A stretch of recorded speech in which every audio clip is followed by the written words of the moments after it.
Hello guys, एक बार आप सबका मेरे चैनल में हार्दिक स्वागत है। उम्मीद करती हूँ आप सब भी अच्छे होंगे।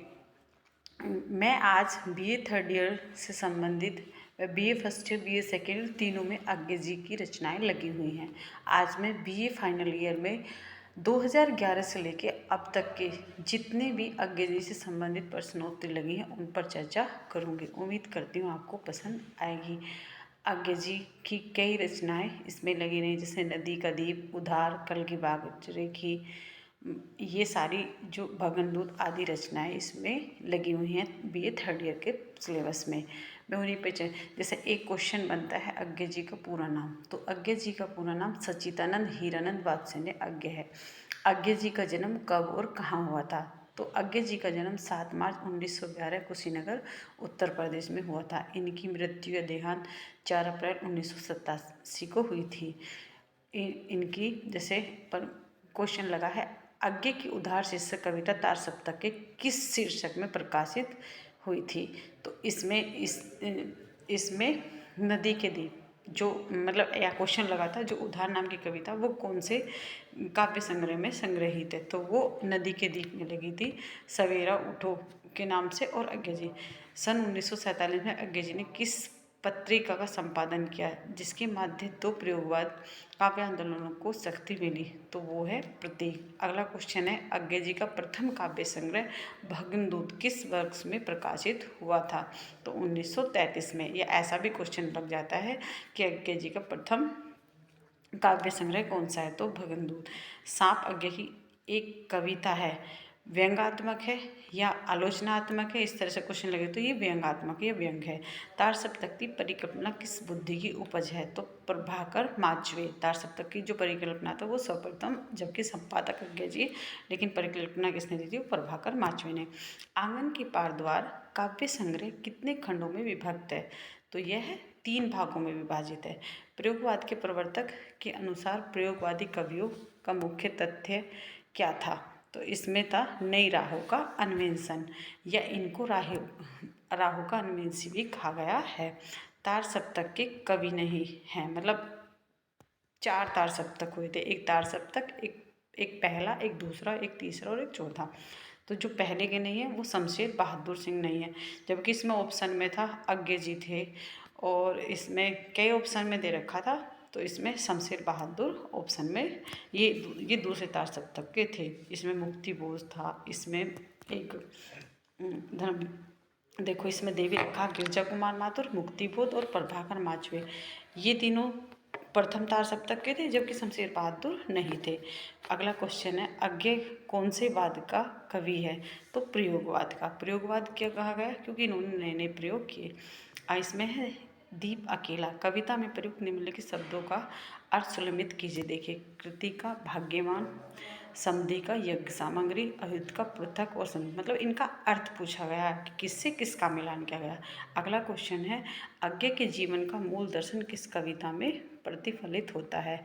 तो इनकी प्रमुख कविताएं हैं कलगी बाजरे की, सांप, नदी के दीप, उधार। तो जीवन के मूल दर्शन का जो दर्शन होते हैं वो नदी के दीप में होते हैं। दीप अकेला कविता में दीप किस प्रकार के व्यक्तियों का प्रतीक है? तो स्नेह से भरा, मतलब प्यार से भरा। किस उपमान द्वारा आज्ञा नारी के देह, यष्टि, अल्लड़पन और माधुर्य को अभिव्यक्त करता है? तो इस कलगी बाजरे में। फिर है, कलगी बाजरे की कविता में कवि अपनी प्रेमिका को किस रूप में देखता है? तो बिछली घास के रूप में। ये उपमान मैले हो गए देवता इन प्रतीकों से कर गए कूच, किस कविता की पंक्ति है? ये बहुत ज़्यादा लगती है कलगी बाजरे की आज्ञा, कम से कम ये 5 से 6 बार लगी है। फिर है, आज्ञा जी का लगभग समग्र काव्य किस नाम से 2 खंडों में संकलित हुआ? तो सदानेर से। फिर है, आज्ञा जी का पहला कविता संग्रह कौन सा है? तो भगनदूत। उसके बाद हरिघास पर छन पर, आंगन के पार द्वार, मतलब ये इस तरीके से है। फिर है, प्रकाशन काल की दृष्टि से सही अनुक्रम लगाओ। पहले इनकी इतलम, बावरा अहेरी और सागर समुद्र इनके सबसे लास्ट में। फिर है, कितनी नावों में कितनी बार काव्य कृति के लिए केजे को कौन सा पुरस्कार मिला? तो ज्ञानपीठ पुरस्कार मिला। फिर है, आज्ञा राहों के अन्वेषी किन कवियों को कहते हैं? तो तार तब के कवियों को राहुकानवंशी कहा गया था। और सप्तक क्या है? जिसमें 7 कवियों की रचनाओं का संग्रह है। सही आरोही क्रम लगाओ, बढ़ते हुए क्रम, पहले छायावाद आया, फिर प्रगतिवाद, फिर प्रयोगवाद। कलगी बाजरे में कविता आगे के किस काव्य संग्रह में संकलित है? तो हरी घास पर क्षण भर, हरी घास पर क्षण भर में है। ये क्वेश्चन भी कई बार लगा है। जबकि इनकी बाकी रचनाएं ओ करुणा, भावे में इतलम, बावरा हेरी। आगे के जीवन का मूल दर्शन उनकी किस कविता में प्रतिफलित होता है? ये क्वेश्चन मैंने पहले भी बता दिया। तो नदी के दीप में। आगे की सबसे लंबी कविता कौन सी है? तो असाध्य बीना। फिर है नदी के दीप कविता का शीर्षक आगे के किस के एक उपन्यास का शीर्षक भी है? तो वो स्वयं को राहुकानवंशी कहने वाला इनमें से कौन है? तो आज्ञा जी। दुख सबको मांसता है, ये कथन किसका? ये आज्ञा जी का। इनमें से किस पत्र का संपादन आज्ञा जी ने किया? इसमें प्रतीक दे रखा था, धर्मयुग दे रखा था, मर्यादा दे रखा था, तो सैनिक। और सैनिक का प्रकाशन कहाँ से होता था? आगरा से। फिर है दौलती कलगी छरहरी बाजरे की किसकी पंक्ति है? तो यह भी आज्ञा जी की। आज्ञा जी को आज्ञा उपनाम किसने दिया था? तो जैनेन्द्र कुमार ने। फिर है आज्ञा को इनमें से किस संग्रह पर ज्ञानपीठ पुरस्कार मिला? तो कितनी नावों में कितनी बार पर।